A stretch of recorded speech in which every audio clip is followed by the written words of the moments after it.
আজ সকালটা শুরু হয়েছে কি হয়নি দেখো কাজের একদম পাহাড় জমে রয়েছে। তো বন্ধুরা আগে রান্নাটা করে নিলাম, তারপরে কিন্তু চলে এসেছি কলে। তো এখন জলগুলো আগে ভরে নিচ্ছি। যেহেতু জল ছেড়ে দিয়েছে টাইমগুলো আজকে ১ মাস পর আমাদের এখানে জল দিয়েছে। তো তাড়াতাড়ি করে কিন্তু জলটা ভরে নিয়েছি। আর এখন জলটা ঘরে রেখে এসে তুলসী মন্দির আর ঠাকুরের বাসনগুলো এখন মাজতে বসে পড়েছি।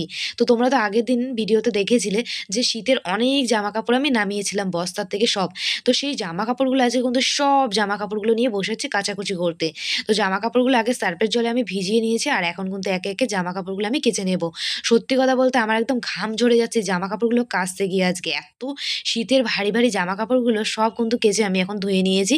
তো চলো জামাকাপড়গুলো ধুতে, ধুতে আজকে তোমাদের সুন্দর একটা ছোট্ট কমেন্ট বলি বন্ধুরা। আজ ফার্স্ট কমেন্ট করলাম, "কেমন আছো বোনু?" হ্যাঁ, আমি খুব ভালো আছি দিদিভাই। তুমি কেমন আছো? নেক্সট বার তুমি তোমার নামটা বলো দিদিভাই।